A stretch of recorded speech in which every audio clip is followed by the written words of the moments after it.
Okay, so this brings us to the next section, which is going to be our last section in that chapter, in the prerequisite chapter. And so we're looking at pages 42 to 48.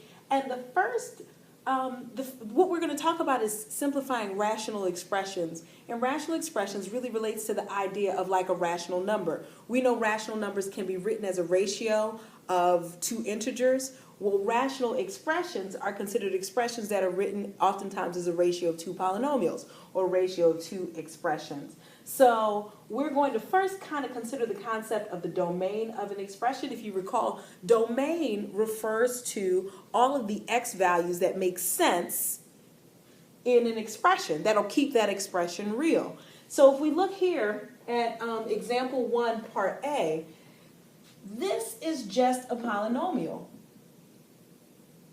And this polynomial looks pretty benign, right? It's cubic, whatever. It's totally fine.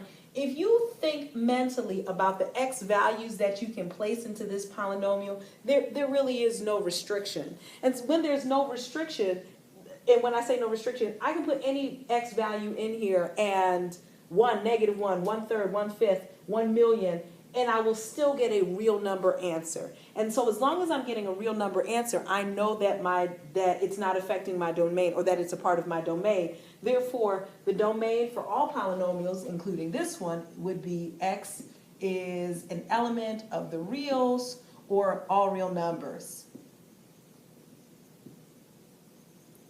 So that's cool. X can be anything here. When I take a look at this radical, this is one place where you need to be concerned about the domain, and this guy is another place. And so I'm going to just really highlight or circle this is an issue and this is an issue, okay? Whenever we have a radical of any time, a fourth root, second root, particularly an even root, right? Because if you remember even roots, this is the second root, even roots, we cannot take the even root of a negative number. So without getting into the imaginary world of I. So if I can only take the square root, the fourth root, whatever, of a positive number, I need to make sure that whatever x values go on in here will maintain a certain level of positivity. So as I look at this, I know that I can put 2 in here. That's cool. X can be 2 because that'll just make it 0, which is fine. But can x be -1? Can x be 0? Can x be 1? And I realize that there are some numbers that x just can't be if I need the value underneath to be positive. And so what I do is I look at x minus 2, and I know when I take the square root of something, I know that that value has to be greater than or equal to 0, right? I need it to be greater than or equal to 0. So what I'll do is I'll solve this inequality that I've created to figure out what values of x make sense. So x, I'm going to add 2 to both sides. That's totally legal. X must be greater than or equal to 2. Not shocking from the discussion that we talked about. So I can write it such that x is greater than or equal to 2, the set of all x in that sense. Or I could write it as, I could just write out x is greater than or equal to 2, or this is fine too. This is the domain. This is where this, this expression will be real. Over here, we need to make sure to that our denominators are never 0. Mathematicians are really upset by this. Therefore, I need to make sure, in a sense, I could just take my denominator and say, well, hey, x minus 3 cannot equal to 0. And what will cause that to happen? Add 3 to both sides. X cannot equal 3. And that's the only restriction on my domain. So I could say x such that x is an element of the reals. I might be writing this incorrectly. Let me think. I think x cannot equal to 3 is fine. There's a little except symbol that I'm forgetting about and writing it in set notation. So I'm going to leave it here. So x cannot equal all reals except 3. Let's write that. All reals except 3, and I guess that's good enough. So these are the 3 places where you want to keep domain in mind. And so we're going to look at, with this in mind, we're going to keep this in mind as we simplify some of our rational expressions. This second example is going to bring to mind some of the stuff that we talked about in the last section, which is how to factor these polynomial expressions. And so you're still thinking about those rules. You're still thinking about looking for the greatest common factor. You're still thinking about seeing if it fits into a special form. When I have a problem like this, and I don't have directions here, but basically simplify this rational expression. When you simplify a rational expression, what you're looking to do is to see if you can reduce a fraction. So I know if I had something like 4 over 12, I would think, oh, well, 4 times 1 is 4, and 4 times 3 is 12. Since I have factored the top and bottom, I am now capable of canceling out what's the same thing at the top and bottom, because canceling is really division.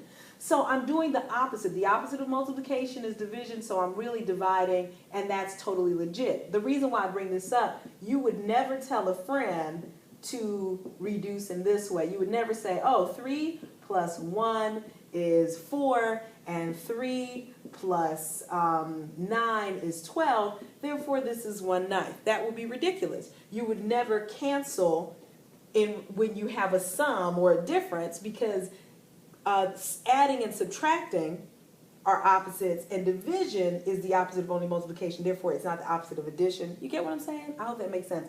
Don't do this is the take-home point. And so coming up here, if I look at the actual problem that we're about to attack, sometimes students will do things like, oh, this is an x and this is an x, let me cancel out. This is an x, let me cancel it out. Or 6 goes into 12. You can't do that. You must make sure that everything is being multiplied before you can cancel out, because cancel out is a type of division. You're dividing the same thing from the top and bottom. So to do that, I need to factor this bad boy. When I see this is obviously a quadratic. Hopefully I can factor it. I'm going to put my x here, x here. What two numbers multiply to give me a negative 12, yet add up to give me a positive 4. And those numbers would be, I'll wait for it. You got it, 6 and 2. So positive 6 and a negative 2 will do the trick there. And this is factored completely. So the first rule of thumb, factor the top, the numerator, and the bottom completely. What can I factor out of here? We've got a GCF of 3, so I factor that out. I get 3 times x minus 2. And now I see I've got common factors. This is being multiplied with this. This is being multiplied with this. I can cancel them out. I'm left with x plus 6 over 3. But the original problem had an additional factor in it, right? I mean, this is pretty much the same exact thing, except it had x minus 2 there. Since x minus 2 was built into the original problem, I need to account for what x minus 2 did for this original problem. And what it did is it limited its domain. It said, hey, I can't be 2.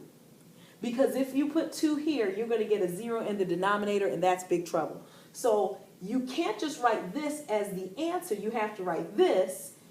And also x cannot equal positive 2. So your answer is both this reduced form and this restriction where x can't equal 2.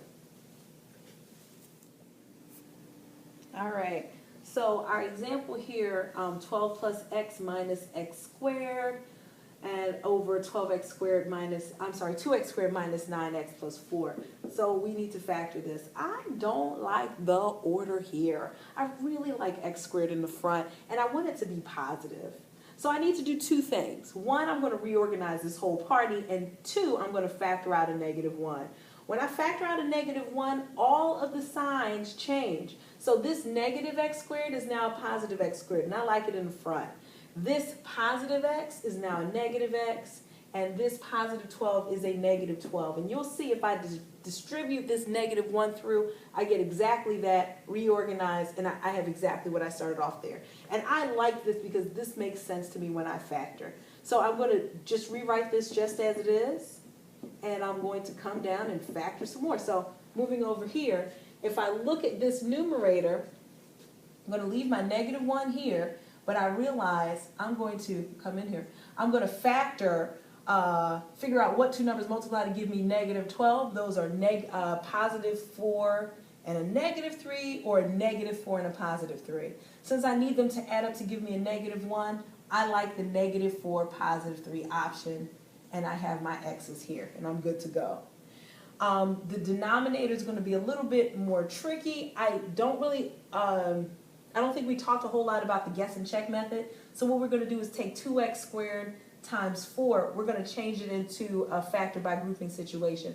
Take 2x squared times 4, you get 8x squared. And now I'm going to rewrite the problem, writing down two numbers that are going to multiply to give me a positive 8x squared, but add up to give me a negative 9x. And so my problem looks like this: 2x squared minus 8x minus x, because these two multiply to give me that, plus 4.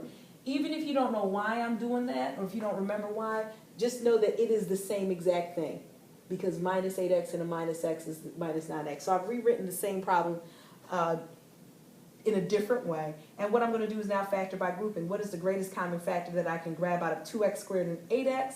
That would be 2x. That leaves me with an x minus 4. And what's the greatest common factor I can factor out of here? Originally we might say none, but remember, when we factor by grouping, we want things to look exactly the same as when you factored in the first part. So I'm going to pull out a negative 1. So I'm forcing the issue. So I've got 2x minus 4s, which is what I want. So I have x minus 4 times 2x minus 1. So I factor that, and I'm going to write that down here. And surprise, surprise, we have a common factor. That common factor is x minus 4. I cancel it out. I'm left with negative x plus 3 over 2x minus 1. But I'm also going to put down that x cannot equal 4. Because if it were, it would give me a 0 in the denominator with that original function. And so now I'm done.